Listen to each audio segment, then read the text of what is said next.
नमस्कार, मेरा नाम ऋतिक ठाकुर है और आप देख रहे हैं न्यूज एक्सप्रेस।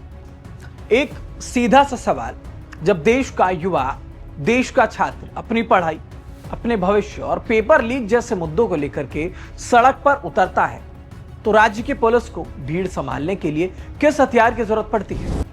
लाठी, वाटर कैनन या आंसू गैस या फिर AK-47? चौंके मत, ये कोई काल्पनिक कहानी नहीं है या किसी फिल्म की बात नहीं हो रही है, ये बात हो रही है बिहार की और ये सच है। और बिहार सरकार ने खुद इस सच को अब कबूल लिया है, यानी कि सुप्रीम कोर्ट में बिहार सरकार ने कहा है कि हाँ, छात्रों के प्रदर्शन में हमारी तरफ से AK-47 चलाई गई थी। बिहार में छात्र आंदोलन हुआ, प्रतियोगी परीक्षाओं और नौकरियों से जुड़े हुए मुद्दे जैसे कि पेपर लीक को लेकर के युवाओं का जो गुस्सा था वो सड़कों पर था। कई छात्र संगठन जो है वो वहां पर मौजूद थे, अपना विरोध दर्ज करा रहे थे। पटना, सिवान, छपरा, भागलपुर से लेकर के जहानाबाद तक पूरा बिहार एक तरह से ये मानिए कि इस आंदोलन की आग में था। लेकिन पुलिस का क्या काम था? भीड़ को नियंत्रित करना, शांति व्यवस्था बनाना। लेकिन सिवान की JP चौक पर जो हुआ उसने सबको सन्न कर दिया।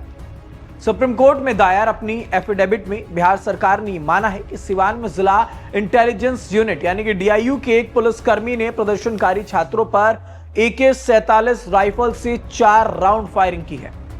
और इस पूरे मामले पर सरकार का क्या कहना है? सरकार कहती है, हमारा सिपाही भीड़ में फंस गया था, इसलिए उसने जान बचाने के लिए हवा में 4 राउंड फायर किए।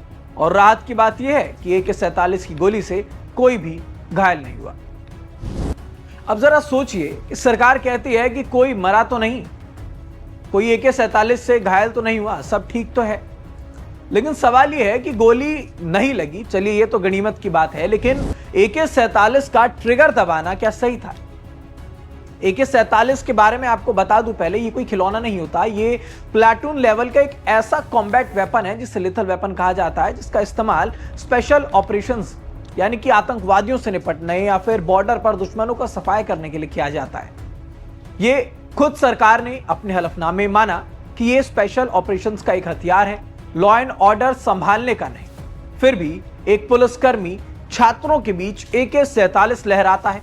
ये तस्वीर आपको समझा देगी कि किस तरीके से इस AK-47 को लेकर के लगातार जो ये जवान है आगे की तरफ बढ़ रहा था। कहा गया कि इसे चारों तरफ से घेर लिया गया था। AK-47 लहराते हुए 4 राउंड दाग देना क्या सही है?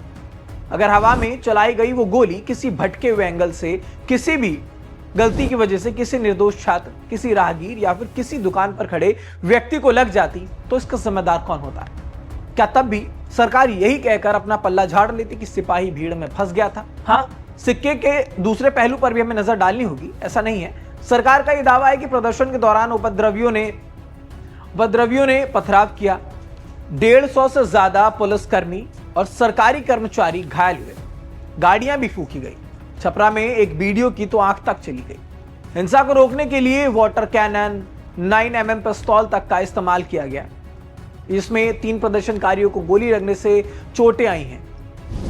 पूरे राज्य में 69 FIR दर्ज की गई और लगभग 500 लोगों को गिरफ्तार भी किया गया।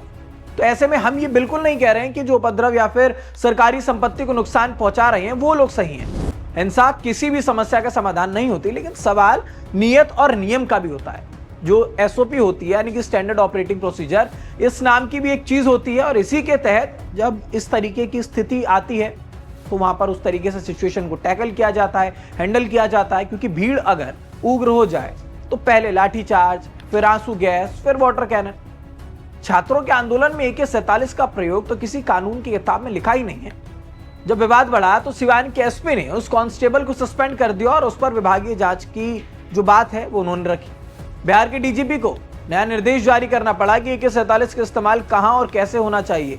बहुत शायद ये कहा जाए कि देर से इन्होंने ये बात बताई, क्योंकि हमने देखा अभी कुछ दिन पहले भी जब एक एनकाउंटर हुआ था भरत तिवारी वाला, तब भी बिहार सरकार पर काफी सारे सवाल खड़े किए थे। और अब महकमे में ये बताया जा रहा है कि भाई AK-47 का इस्तेमाल कब और कहां होगा, यानी धरादी बंदूक बन गए हवलदार। सुप्रीम कोर्ट ने इस पूरे मामले में सख्त रुख अपनाया और कोर्ट के कड़े रुख के बाद बिना किसी क्रिमिनल बैकग्राउंड वाले 200 से ज्यादा छात्रों को जमानत मिली और कई नाबालिगों को छोड़ भी दिया गया। लेकिन दोस्तों, बड़ा सवाल यही है कि अधिकार मांगने गए छात्रों और अपराधियों में क्या फर्क नहीं करना चाहिए?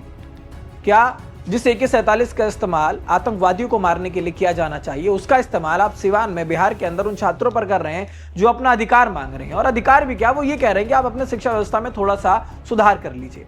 वो तो किस्मत अच्छी थी कि उस दिन सिवान में किसी भी छात्र की लाश नहीं गिरी, लेकिन क्या हर बार किस्मत के भरोसे कानून व्यवस्था को छोड़ दिया जाए? क्या लोकतंत्र में इसी तरीके से अपनी बात रखना, युवाओं पर ऑटोमेटिक असॉल्ट राइफल तान देना जायज है?